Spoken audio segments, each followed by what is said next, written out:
Let me ask you something.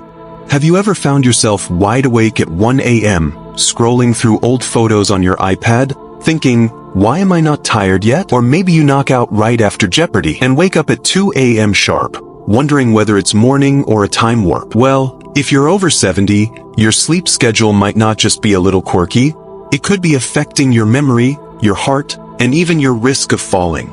So today, we're diving deep, real deep, into one of the biggest questions seniors in America are asking. What time should I go to bed after 70 to stay healthy and feel fantastic? And no, it's not whenever you feel like it. Doctors actually have very specific advice, and we're breaking it all down. Science, humor, and a few surprising truths along the way. So stick around, laugh a little, learn a lot, and hit that like button if you've ever fallen asleep in a recliner with the TV still blaring. Yeah, we've all been there. Let's get started. Chapter 1. Sleep after 70? What's actually happening in your body? Let's get one thing straight. Sleep changes after 70. That's not just a hunch, it's biology, baby. As you age, your body produces less melatonin, the sleep hormone that helps regulate your internal clock. That means you might feel sleepy earlier in the evening, but also wake up earlier in the morning. It's not insomnia, it's circadian chaos. Dr. Evelyn Ross, a sleep specialist in Maryland, puts it this way. Older adults often experience advanced sleep phase syndrome, where the body naturally wants to go to bed around 7 or 8 p.m. and wake up around 3 or 4 a.m. That's not unhealthy, but if your schedule fights it, you'll feel miserable. And when you're not getting quality sleep, your memory fogs up like your windshield in a rainstorm. Your balance gets worse, leading to more falls. Your immune system? Weaker. Your mood? Let's just say, not sunny. Pop quiz. How many hours of sleep do you think someone over 70 should get per night? A. 4 to 5 hours. B. 5 to 6 hours. C. 7 to 9 hours. D. I'll sleep when I'm dead. If you said C, you nailed it. 7 to 9 hours is the golden zone, even after 70. So what's the best time to go to bed to actually get those 7 to 9 hours? Hold that thought. We're about to dive in. Chapter 2. The golden bedtime window for seniors. Here's what doctors say. The ideal bedtime for seniors is between 8:30 p.m. and 10:30 p.m. But because going to bed too early can cause you to wake up in the middle of the night, restless and frustrated.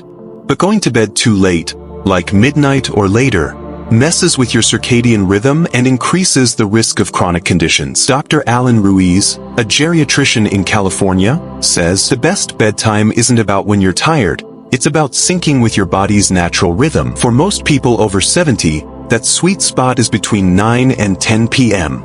A study from the University of Exeter found that older adults who consistently went to bed between 9 and 10 p.m. had the lowest risk of cardiovascular disease. Yep, your bedtime affects your heart. Let's break it down by bedtime personality. The early bird likes to turn in at 8 p.m. Try stretching it to 8:30 or 9 to avoid 3 a.m. wake-ups. The night owl, still watching Netflix at midnight? Your body might be paying the price. Cut back gradually by 15-minute intervals until you're closer to 10 p.m. The wanderer falls asleep in the chair, wakes up confused in bed. Set a consistent schedule with wind-down cues like chamomile tea and soft lighting. Quick question. Do you go to bed around the same time every night, or does it depend on what's on TV? Let us know in the comments. We love hearing your routines. Chapter 3. The perfect sleep routine after 70. Now let's build your perfect senior sleep routine. It's not just when you go to bed, it's how you go to bed. Step 1. Cut caffeine by 2 p.m. Even decaf coffee can mess with sleep. Try herbal tea instead. Peppermint or chamomile work wonders. Step 2. Dim the lights after dinner. Bright lights confuse your brain into thinking it's still daytime. Use warm lamps, avoid LED screens, looking at you, phone scrollers, and skip the news if it stresses you out. Step 3. Wind down with something gentle. Read a paperback, not your Kindle. Listen to soft music, or do light stretches. No late-night crime dramas, please. Step 4. Set a bedtime alarm. Not a wake-up alarm, a bedtime one. When it goes off, it's time to start winding down. Bonus tip. Keep the bedroom cool. Around 65 degrees Fahrenheit is ideal for sleep. And yes, that means convincing your spouse it's not freezing. It's scientifically optimal. Question for you. What's your favorite bedtime ritual? Do you journal, pray, stretch, or do a little dance to Frank Sinatra? Tell us in the comments. We might feature your answer in our next video. Chapter 4. What happens when you ignore bedtime advice? We get it. You've earned your freedom. You want to stay up late if you feel like it, but there are real consequences to ignoring your body's sleep window. Here's what can happen. 1. Memory problems. Lack of deep sleep affects how your brain stores and recalls memories. Ever forget where you put your glasses while wearing them? 2. Increased risk of falls. Drowsy mornings or midnight wake-ups increase your chances of tripping over that decorative rug you refuse to move. 3. Higher blood pressure and heart disease risk. Poor sleep stresses your cardiovascular system. A late bedtime equals higher nighttime blood pressure. 4. Weaker immune system. Your body repairs itself during sleep. Less shut-eye equals more colds, longer healing time, and more time in waiting rooms. You don't need to become a monk with a bedtime of 7 p.m., but getting into that 9 to 10 p.m. window gives your body the best chance to heal, grow, and keep dancing at weddings well into your 90s. Meet Gloria, 76, from Ohio. She used to go to bed at midnight every night after playing online bridge for hours. She'd wake up groggy, cranky, and convinced her dog was judging her. Then she tried a sleep schedule, 9:30 p.m. every night, no screen time after 8. Within 2 weeks, she was waking up refreshed and doing yoga in the living room. Or Walter, 81, from Florida. He thought sleep was a waste of time. After a small fall in the bathroom, his doctor recommended a sleep routine. He started winding down at 8:45 p.m., and guess what? No more 3 a.m. snack binges and fewer falls. Want to feel like Gloria and Walter? Then don't just listen, take action. Like this video if you're ready to prioritize your sleep and feel better than ever. And hey, hit that subscribe button if you want more health, wellness, and a few laughs along the way. Chapter 6. The role of light in senior sleep. Let's shine a light, literally, on one of the biggest sleep disruptors. Light exposure. When you're younger, your brain is more sensitive to light cues. As you age, that sensitivity fades. So the same ceiling light that kept you awake at 30 might barely register now. Yet it still delays melatonin production. Dr. Nina Patel, a neurologist specializing in sleep disorders, says older adults need strategic exposure to light. Bright natural light in the morning and minimal artificial light in the evening. It's like setting your brain's watch. Here's what you can do. Morning.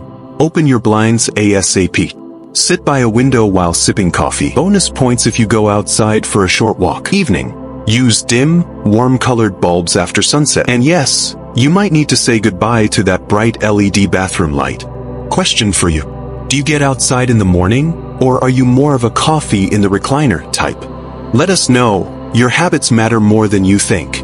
And if you've got the funds, invest in a sunrise lamp. It gradually brightens your room in the morning and helps reset your body clock. Think of it as nature's alarm clock, without the roosters. Chapter 7. The bedroom, your personal sleep sanctuary. Now let's talk about where the magic happens. Sleep magic, that is. Your bedroom should be a place of rest, not an extension of your living room, office, or storage unit. Ask yourself this: are there stacks of magazines on the bed? Is the TV blaring the 10 o'clock news every night? Do you use your bed for eating crackers, sorting laundry, and scrolling Facebook? If you said yes to any of those, it's time for a bedroom detox. Your sleep sanctuary checklist. Cool temperature, 60 to 67 degrees Fahrenheit is optimal. Your body cools down before sleep. If it's too warm, your brain gets confused. Dark environment, blackout curtains. No night lights unless you need one for safety. And yes, that glowing alarm clock counts as light pollution. Quiet zone. Use a white noise machine or soft fan if outside noise is an issue. Loud snoring partner? We'll tackle that in a future video. Pro tip: your bed should only be used for sleep and intimacy. That's it. Not for watching reruns of Matlock or yelling at the news. Your bedroom equals your battery charger. Treat it with respect. Chapter 8. The impact of sleep on senior brain health. Hey, let's talk brains. You know how people say, "I'm just forgetful because I'm old?" Wrong. A lot of that forgetfulness comes from poor sleep. When you sleep, your brain actually cleans itself, like a little janitorial staff sweeping up the day's junk, beta-amyloid proteins, excess cortisol, etc. This process happens mostly during deep sleep. Skip deep sleep equals skip cleanup. Result: foggy thinking, poor recall, and slower reaction times. A study from Washington University found that older adults who get less than 6 hours of sleep have higher levels of brain plaque associated with Alzheimer's. It's scary stuff. So if you're staying up late watching crime dramas and wondering why your memory's fuzzy, consider that your brain might be sleep-deprived and full of junk. Question for you. Do you feel sharper after a good night's sleep, or do you wake up feeling like your brain's still in bed? Tell us below. We read every comment. Chapter 9. The link between bedtime and longevity. Here's where things get really interesting. Multiple studies now show a strong correlation between consistent sleep schedules and longer lifespans. The Nurses' Health Study, which tracked over 70,000 women for decades, found that women who maintained regular sleep and wake times had lower risks of cancer, heart disease, and early death.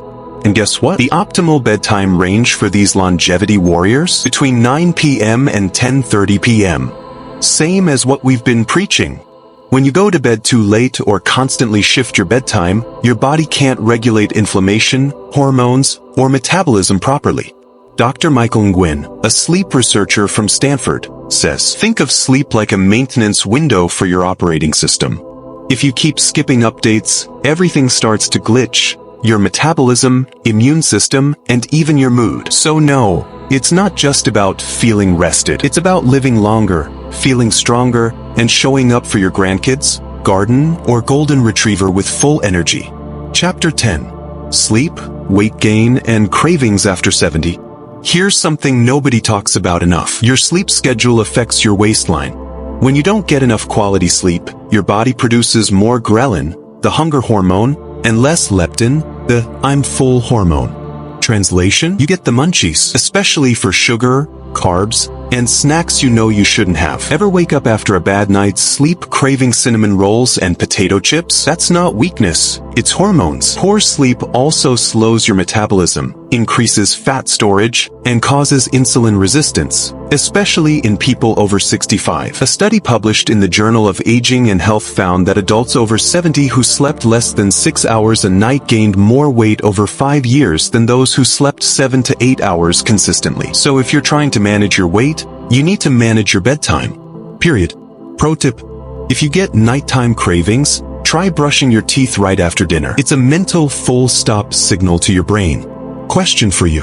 What's your go-to late night snack? And be honest. Popcorn? Cookies? That secret stash of peanut M&Ms? Share it below. We won't judge much. Whoa, we've covered a lot so far. If you're still watching and learning, you're already taking steps toward better health. And that deserves a round of applause. So here's your checklist right now. Hit that like button if you've learned anything new today. Subscribe if you want more tips for healthy, happy aging with a side of laughter. And share this video with someone who keeps falling asleep in their recliner at 6 p.m. and waking up angry at 2 a.m. You know the type.